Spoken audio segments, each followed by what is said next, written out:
Women in pre-modern Southeast Asia. Southeast Asia women enjoyed relatively favorable position compared to neighboring states. Learn why.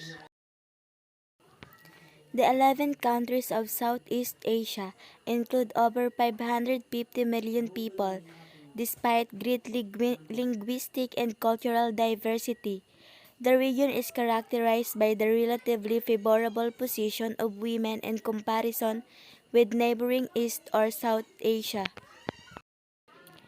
This has been explained by several factors. Traditionally, kinship was traced to both maternal and paternal lines. A daughter was not a financial border because of the widespread practice of bride price. A married couple often lived with honor the wife's parents. Women had prominent roles in indigenous ritual. Their labor was essential in agricultural, and they dominated local markets.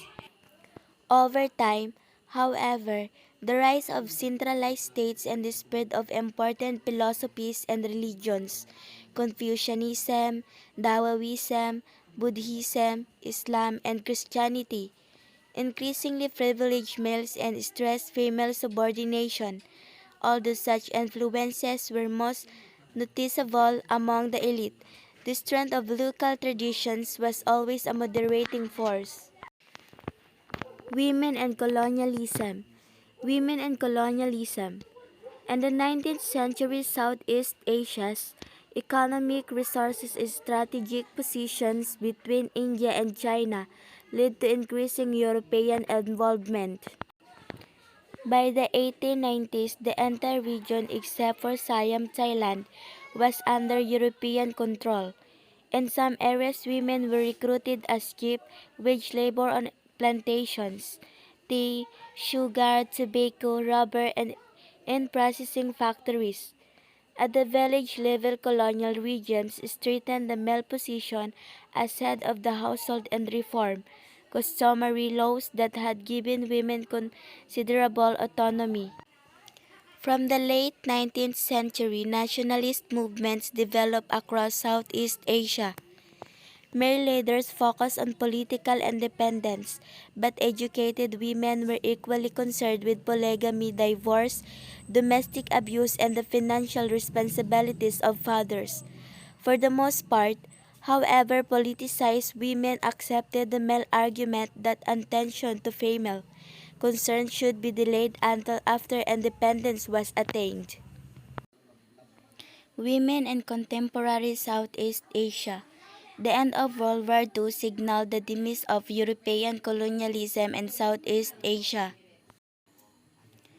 Theoretically, the independent states that emerged over the next 15 years were committed to gender equality, but this has rarely been translated into reality.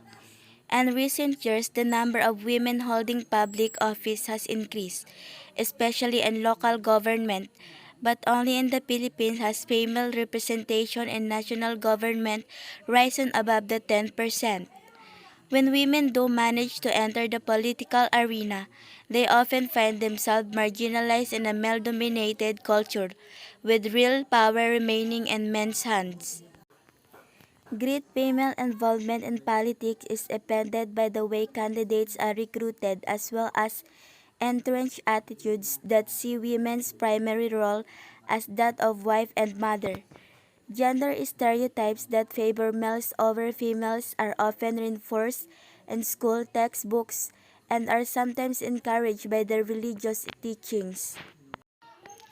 It is not easy to generalize about the economic position of Southeast Asian women because of the gap in development between Timor-Leste, Cambodia, and Laos, among the poorest countries in the world, and prosperous Singapore and Brunei Darussalam. Nonetheless, the continuing acceptance of the idea that a woman can generate and control her own income is still evident, although women receive less pay than men for the same work and the options for unskilled workers are limited. Obtaining vocational skills and academic qualifications is far more possible than higher to as Southeast Asian women gain greater access to education.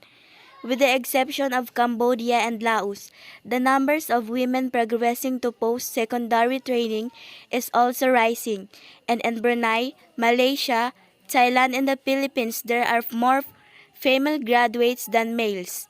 The rate for Vietnam and Indonesia are almost equal. The expansions in education has contributed to the blossoming of female-oriented non-governmental organizations, NGOs since the 1980s, which have given the knowledge and organization skills that equip them to argue for issues. Despite the region's economic, political, and cultural diversity, Southeast Asian countries generally fare well in measures of human development. The heritage of relatively favorable gender relations and the resilience and pragmatism of local societies indicate that Southeast Asian women can look towards a promising future.